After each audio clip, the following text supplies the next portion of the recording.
Today, I want to talk about how you can drive traffic back to your website so you can convert those visitors into leads for your business. I've already done a few episodes on the topic of making your website more profitable. In a previous episode, I talked about having a lead conversion system in place so that when people come to your website, they can actually automatically become leads and you can follow up with them without having to necessarily be watching your website 24/7. But the thing is, in order for this all to work, you need to drive visitors to your website. And this is what I'm going to talk about in today's episode. Hey, if you're new to my content, my name is Marlon, an online strategist that help business owners get better results with their websites and their online content. Now, I've done, like I said, a few episodes already where I've spoken about making your website more profitable. If you want to see all the steps, I have a free checklist over on my website, marlonmcpherson.com/profitable website. You can grab that checklist for free and go through the steps. Today, I'm talking about the best way to drive leads back to your, or drive visitors back to your website so you can then turn them into leads, right? Now, let me talk about the two main ways, first of all, and give you some context of where I'm coming from with the information I'm about to give you. You can pay for traffic or you can generate traffic organically, okay? So you can pay for traffic or you can generate them organically. The paid traffic options or sources is when you actually do advertising or you pay like an influencer to talk about your business or your brand or your product or service, and they then send traffic back to your website because they're promoting your business for you. They're like sales reps essentially that go out there and promote for you, but these are paid options and that's fine. Most people who are new to the world of marketing and business or online business, they set up a website and they think that, okay, you know, people will just find the website, and it doesn't work like that, right? You have to actually have content out there on the internet that people are going to find that are looking for this type of content, or someone might have shared it with them because they know that this is in alignment with what they want.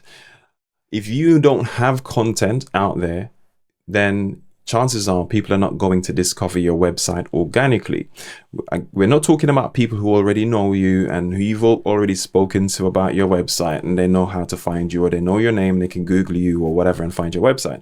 Talking about brand new people who are fresh, they don't know you exist yet, and they're looking to solve their problem. The way it works online is that people will go to Google.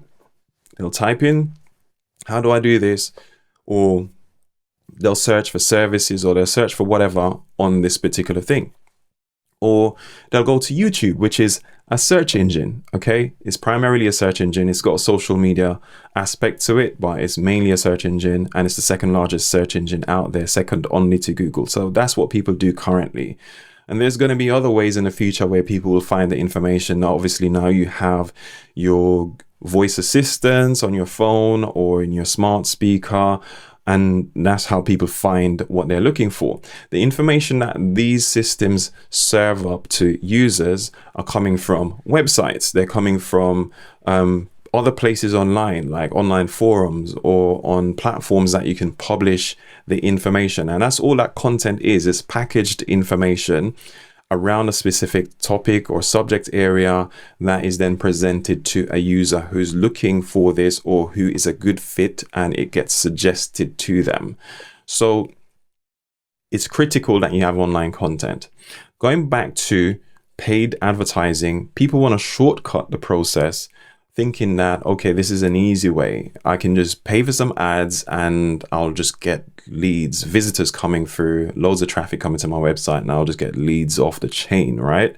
But this is not something that I do personally or recommend that you do, especially when you're inexperienced, just starting out, and you don't have a ton of money to waste, right? Paid advertising can be super expensive. It can be something that make or break your finances when it comes to your business. And if you're just starting out, you're bootstrapping, or you don't have a lot of cash flow to invest into that you can put aside to say, yes, this is something that I can just say that's for marketing through paid ads, then if you rely on that money, I'd say invest it in some other way and focus on doing content. If you're going to do it, paid ads that is, you need to understand what you're doing. You need to know that this is not just, okay, I'll put some money in, I'll get money out, or I'll get visitors out or leads. You have to be able to test the system. So whatever platform you're going to advertise on, make sure that you have a budget. We're talking about a few $100 or pounds per day to test out the system over a period of time, let's say for weeks. So you could see, first of all, you could see what's happening, right, based on the ads that you're running, and the platform can get to learn who your audience is and who to put your ads in front of and so on. That's just how it works. Initially, you're not going to be making money. You might get lucky, and that's not something you can rely on. And on top of that, you're going to be competing with other people in your space who have a much bigger budget. Let's say a big company, massive company that have almost an unlimited budget to put into ads. There are companies that are spending 10,000 or more per day of dollars or pounds on ads.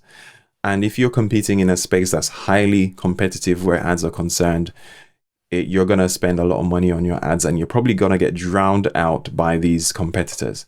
So my argument is this: I think ads you should be doing once you've got the cash flow and once you've proven that your lead funnel, your lead generation system works organically already, and then you can start putting people through by driving more traffic through ads. And then you have someone that you can work with who specializes in that particular platform to help you with it. Let's go to content, which is what I help people do. The type of content that you can do, generally, you have audio content, you have videos, and you have written content. So I'm doing a podcast and I do videos, right? And this is how I publish my content primarily. I also have blog posts, or you might call them articles, on my website. So these are things that I've written that people can go to my website and read and get to learn more about the subject, learn more about how the problem is solved. I also do some level of social media, but I don't focus on social media. Most people that try to do some sort of organic online content, they default to the general or typical social media, which really doesn't get you the type of reach, and you're going to end up getting frustrated if you're not paying for ads on these platforms. I'm talking about the Instagrams, the Facebooks, the TikToks, and platforms like that. They have an algorithm or a system that essentially is constantly looking for people to post like regularly, daily, at multiple times a day. And your content actually isn't going to get seen for more than a very short period of time, let's say an hour or two or a few minutes, and the majority of people won't even see your content, even if they follow you. You're probably going to get frustrated because you're on this treadmill, this constant social media treadmill. And my advice is to post to platforms that are more evergreen and post evergreen content on these platforms. What do I mean by evergreen? It means that these are pieces of content that's super valuable to your audience and it's going to stay relevant for a long time. And this can continue to serve you for months or years to come. So I've posted videos on my YouTube channel that keeps bringing in traffic all the time, because the things I post about in these videos, people are constantly looking for these. This is the most evergreen or the best evergreen content platform, because that's what it is. It's a content platform and search engine to allow you to publish online content. So that's where I recommend people go to when it comes to if they want to do video. The other way is to do a podcast. A podcast is not necessarily search friendly, but it's a way to establish authority. You're listening to me on a regular basis when I publish my episodes, hopefully. And you're realizing that, okay, there's a substantial amount of knowledge and information and wealth of expertise that I can share with you just by talking to you through the podcast. And this is a way for people who become subscribers to then automatically convert into warm leads before they even speak to you, because they already know what you're about, they already know what you do, and they know that, okay, when it's time for them to pull that trigger, the only person they can think of is you. So it keeps you top of mind. The beautiful thing is that the way I use social media, I just repurpose my content. So whatever I publish to YouTube or in my podcast or on my website, I then share that out. You can post it manually, or you can use a system that automates it for you, where you map out the next month or 6 months or a year of content to post to your social media. And that's really the way that you should be doing it, so that it's posting for you, and then you can jump in and do the odd posts here and there. But focus on a content strategy. Think about what people are asking in your space. Write down some topics, have a content plan for publishing something at least weekly, whether it's a podcast episode or a video, and then you can share that out to social media. Have the content posted to your website as well in the form of a blog post, or just post a video or embed your podcast episode there. If you found this helpful, don't forget to leave me a comment to let me know wherever you're watching this. Or if you want to drop me a line, head over to my website and leave me a message there through my contact form, and I'd love to hear from you. Check out one of my other pieces of content, and I will catch you in the next one.